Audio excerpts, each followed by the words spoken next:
I do hope some of these bite-sized chats that I'm doing for our web pages are of use to you, and perhaps they might spark you to remember something that your person with dementia might enjoy, or something that you might be able to do together, something maybe that you used to do but you haven't done lately.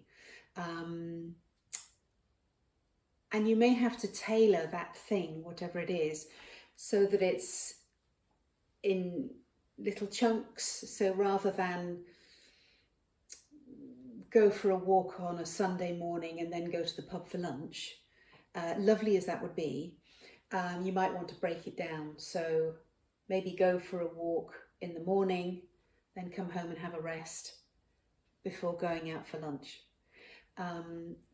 People with dementia struggle to keep up, literally. They start to walk more slowly, or they can start to walk more slowly.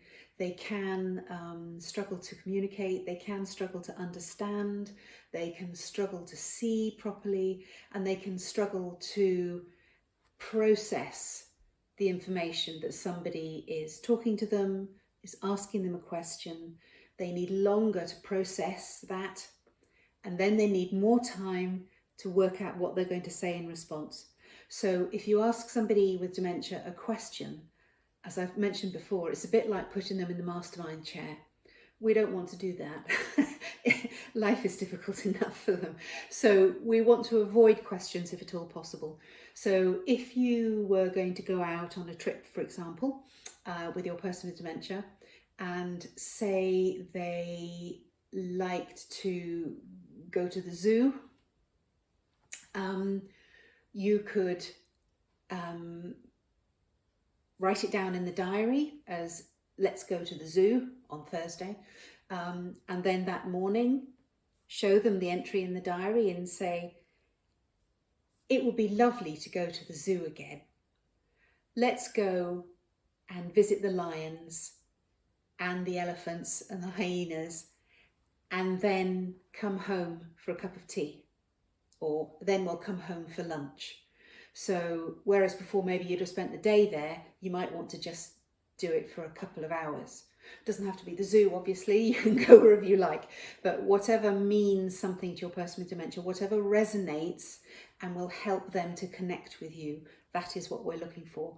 So the emotions that that trip to the zoo will conjure up will stay with them for so much longer than the memory of you taking them to the zoo on Thursday. If you want to learn more about this topic, there is a wonderful video on YouTube done by the Alzheimer's Society, and it's called The Bookcase Analogy. Do search for it and watch it. It's very, very useful information, and it helps us understand why emotions are so much more important than what you just had for lunch. How you made them feel is 10 times more important than did they remember they had egg salad sandwich when you went out.